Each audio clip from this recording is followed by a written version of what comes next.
Well, single pilot airliners. Well, how does that make you feel? I don't know. That's a bad imitation of Sigmund Freud. But like they say, sometimes an airplane is just an airplane. Hi, welcome to the superpilotish channel. My name is Graham Wilson, and today I'm going to be talking about something that's been in the news and in the media and going around on the Twitters and on the Facebooks and everything else about single pilot airliner operations in my basement. Okay, so I was thinking about having a little different take on it than most people. I'm gonna get a little bit more meta on you, man. I'm just thinking big, getting theoretical. So yeah, I mean, right now there are airplanes flying around with just one pilot. Okay, like that's any little charter operations with a little single engine airplane. Yeah, there's one pilot on that. There's even some with they're flying checks around to go to the bank or flying mail, and they have one pilot there. Maybe it's a multi-engine airplane. So and when you learn how to fly, you have to go solo. So there's going to be one pilot on board at that point. And so I was thinking, just like historically and kind of big, like, really, would I want to fly on a big airliner with just one pilot? And so I was getting a little bit more meta here. So I wanted, I was had my little my Sigmund Freud cigar here, and what goes good with this whiteboard? Still don't have a whiteboard, but I got white cardboard today. So there we go. We're gonna get a little Freudian here on you. And yeah, Sigmund Freud, the father of psychoanalysis. Now this is the way that Freud was kind of. See, there we go. I gotta cross my legs here to be like a real psychologist here. Yeah, so when it comes to Sigmund Freud, he brought up this notion of the id, the ego, and the superego. Now, hang on, I know it's boring. It's not cool airplanes flying through the sky, but there you go. You're gonna get the best lesson on what all that jazz means right here on the Super Pilotish channel. Okay, so this is the way that it was visually presented to me when I was in university, and it just kind of stuck. So I figured I'd pass it on to you guys about when you're thinking of all this. What is this id, ego, super ego, Freudian stuff? You could have your fine glass of Chardonnay and discuss Freud at the next dinner party. So here we go. Starts with a great big circle.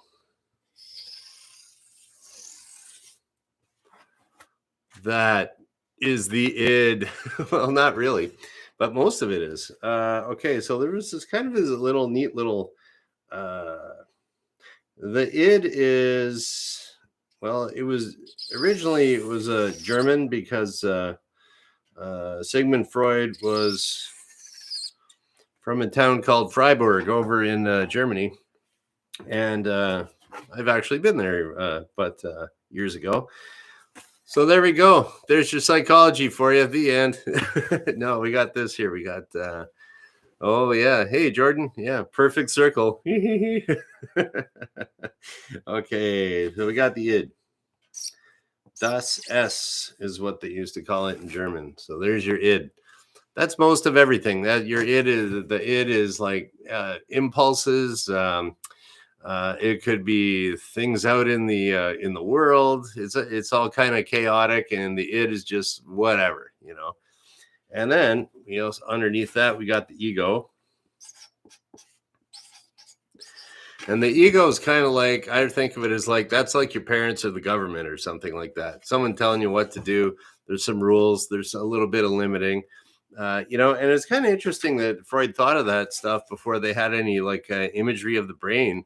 The ego is actually, it's kind of like pre-computerized, pre-PET scan of like the frontal cortex of your brain that does all your impulse control and decision making. So it's kind of interesting that he figured that out before even looking inside a brain. Okay, and now we got the superego. Super ego. Now, the way you remember this, okay, we got the id. That's most of the stuff. The ego is kind of parental. No, you can't do that.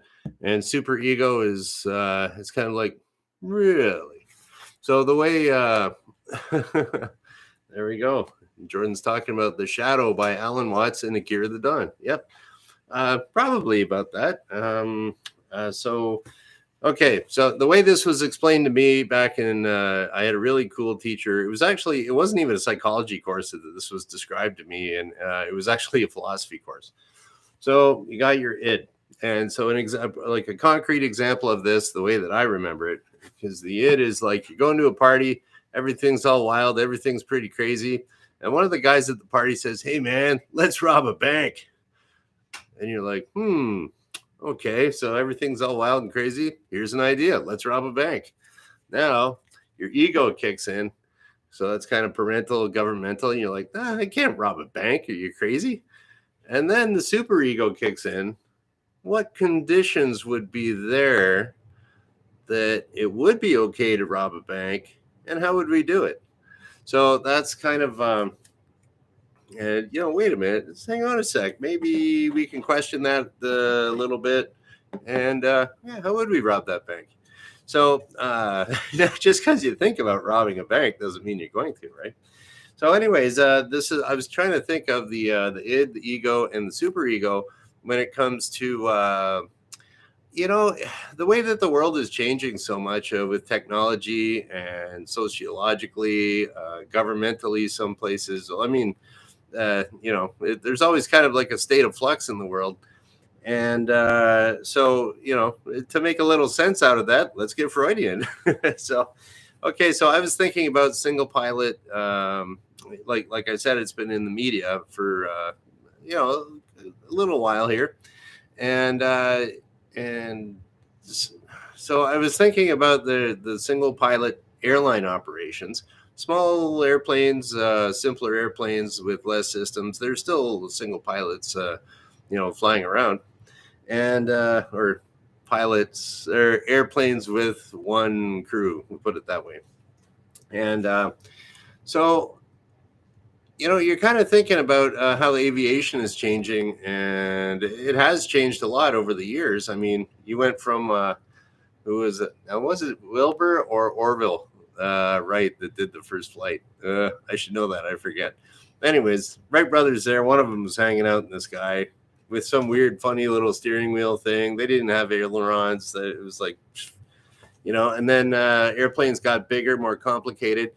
And there was, you think about the World War II bombers, say something like, I don't know, B-17 or B-29 or Lancaster or something like that. So you had your pilot, you had your, I think they had like pilot, co-pilot, pilot, flight engineer, and navigator. So there was three. And some of those had, I think like a B-29 had a co-pilot in there too. So you had a crew of four. And now we're down to, then you came out with the 747 and the 727s and stuff like that. Those jets, they had three, pilot, co-pilot, and flight engineer. And then they got rid of the flight engineer because, the air engine controls could be monitored better. So now we're down to two. So the next logical conclusion is get it down to one and eventually none. So I was thinking about that.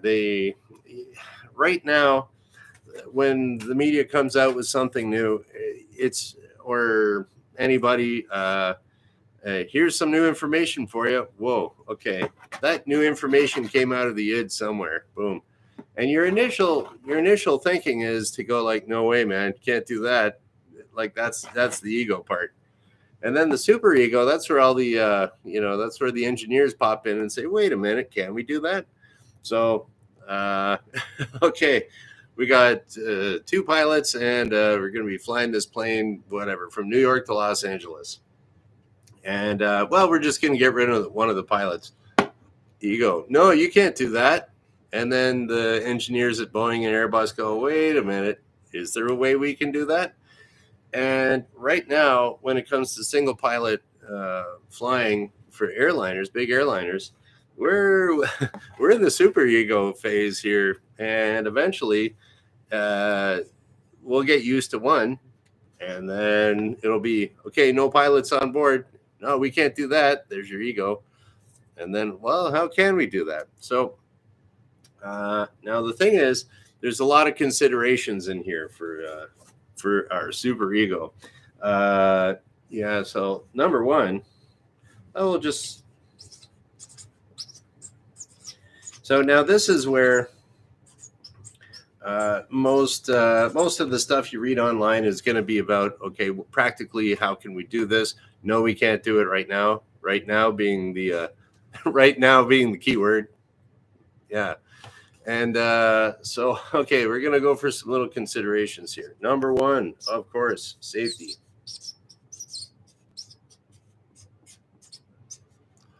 There we go. Number one consideration always in aviation is safety. Okay, and then, well, you know, it seems kind of counterintuitive that airplanes can be so safe and they're just hanging out up in the air and they got all these moving parts in the engines, and they're going through like temperature changes and pressure changes and all kinds of variables in there, and they're still remarkably safe. Oh yeah, Jordan B. Yeah, shout out to the doc, safety doc, David Perrodin. Check him out. Yeah, school safety expert. Okay, so what do we got here? Staff. Okay, that's another thing here. Staff. So that could be a crew. I don't know. You have a robot cleaning the plane afterwards. Someone hosing it down. Maybe you got a robot out there and de-ice the plane. I don't know. So see, we're always kind of looking at ways of saving money. It always comes down to the bucks. So there's a consideration there. That's $1. I don't know how you do a euro. I never really do that. What's a euro look like? Has it got 2 or 1? I don't know. I haven't been to Europe since they came out with the euro. And I don't know, I kind of just never really look at that. So is it 1 or 2? Anyways, money. So yeah, that's. I can see that the airlines they really do. It's a company. It's the officers of the company's job to make a profit for the shareholders, however that may be.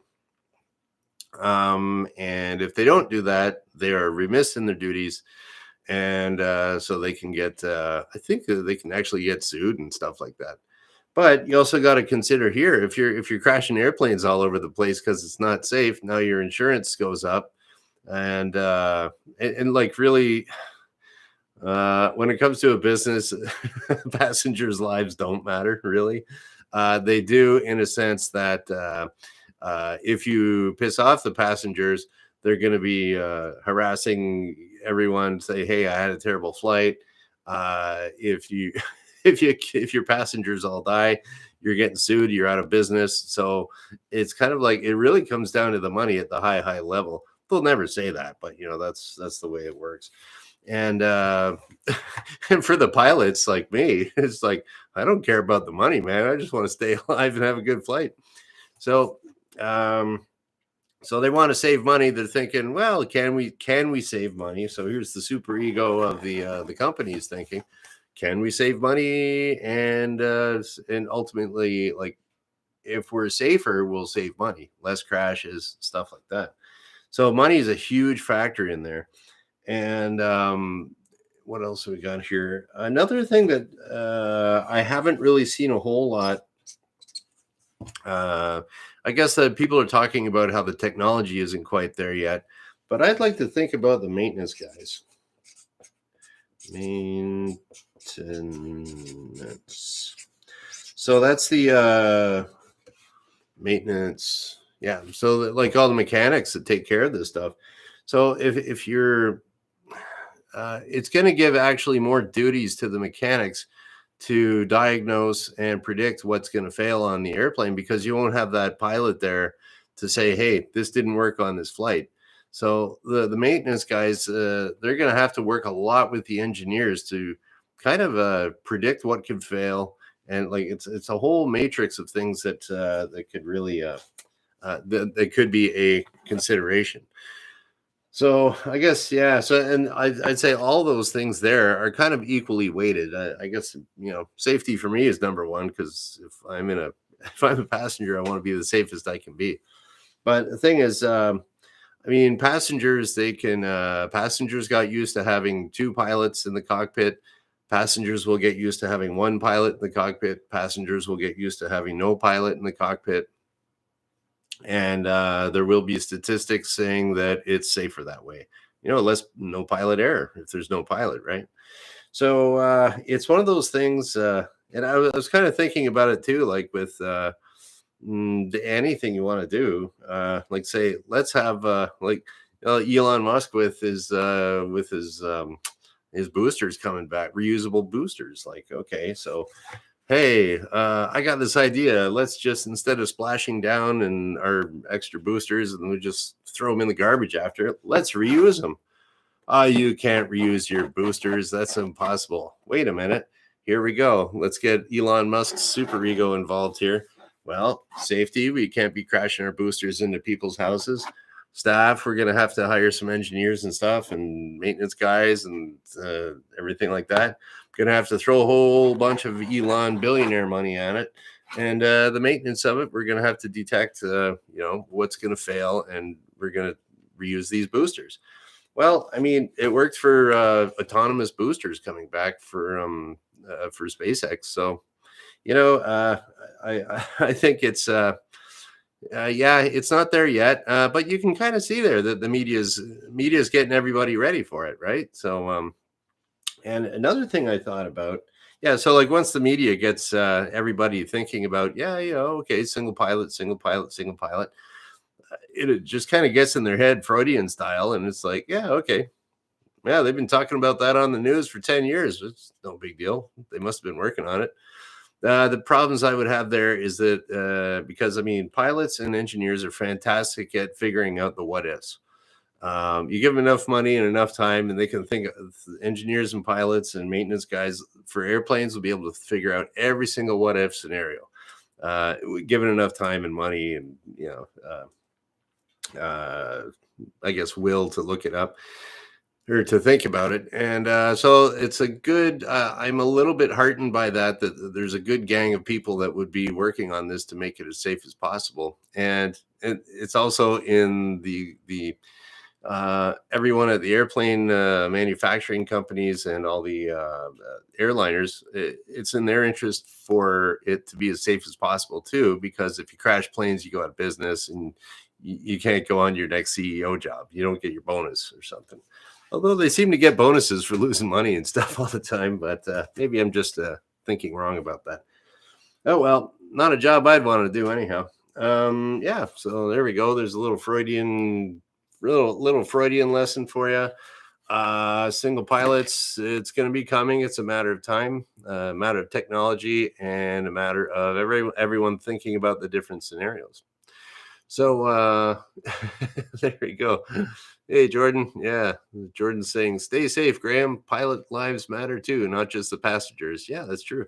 And, another thing too, you might not know it, is that anytime there's a great big, like a big long leg flying, say you're going from Vancouver to Bangkok, Thailand, or something like that. I don't even know if they fly that. We'll say Montreal to Shanghai. I know they fly that. So you're going Montreal to Shanghai, and a big long flight. And a lot of times the plane's pretty much on the autopilot. There's only one pilot in the cockpit at that point. And usually they'll throw a flight attendant up there too, because they're cheaper than pilots. And we do have a rule here in Canada that you got to have two crew in the cockpit at all time. So we already have single pilot operations for when the crew's relief pilot's in there and everything's going smooth. Yeah. And you got a flight attendant there to make sure he doesn't fall asleep. That's another one too, is that you go to the single pilot I was thinking about this too, is that the single pilot operations on long legs, pilots are going to be falling asleep. They do. Believe it or not, pilots fall asleep. I've heard of it. I haven't fallen asleep myself. Haven't worked in that type of industry where I've been that way. But I had one instructor say to me, he says, "Isn't that weird when you wake up? What is it? You wake up and your student's flying the plane and you don't remember where you were last." And I was looking at this guy like, "What?" He says, "Yeah, it's just hot. You're just kind of rocking in the plane and you just kind of doze off." I'm like, "No, I don't fall asleep like that." And so that guy fell asleep. Students flying the plane. Yeah. And I've heard of it many, many, many. Well, I shouldn't say many, many times. I've heard of this guy said that those guys did it, or yeah, like as long as there's an autopilot there and you're by yourself, uh, pilots are going to be nodding off. And because why? Because they do now. No one talks about it, but they do, and that's a problem. So I mean, and that's one of those super ego issues that's going to have to be resolved, and it's going to have to be they'll have to do something about pilot fatigue, and like all those considerations will have to be made, and but I'm sure they will, and and then we're going to go to single pilot. And another thing I was thinking too is to like as technology. I don't know if I'm going to make a prediction here, but as technology gets more and more complex, or takes over more, that the pilot is going to be part of that technology. Where they're talking about Elon Musk is talking about his Neuralink and implants and stuff like that. I could see where if you are going to be a single pilot for safety, you'll have to have some sort of a chip implanted, or some kind of Neuralink in your brain, so they can monitor and make sure your brain waves are okay. You're not falling asleep. They can check you out for your blood oxygen level, see if you're getting hypoxic and passing out because of lack of oxygen. And I could see people will get probably more used to the idea of like, hey, I got a cyborg pilot up in the front. Like, it sounds goofy, but I think I think, and then people will say, well, hey, I'm not going to get that chip in my brain. It's like, okay, you're not going to get the job, because we've already found out through the pandemic that that you can tell people, get this medical procedure or you lose your job, and it's already a precedent has been set and everyone's used to it. So there you go. Like it or not, that's probably going to happen. So in the meantime, I'll just be chatting in the basement with a bunch of cool people. So anyways, yeah. So, Wrench is here too. Cool. Yeah, smaller airlines like 10 seats. That'll happen. Yeah, it's going to be crazy to see what happens in the next, I don't know, 20, 30 years. Hopefully I'm still around to be part of that. And yeah. Okay, that is that. Okay, I guess that's about it for now. Days today. Today is Monday. All right, so I will be back on Wednesday, because I do this Monday, Wednesday, Friday at noon Eastern, and I guess we'll just kind of shut her down. So thank you for watching. All right, bye.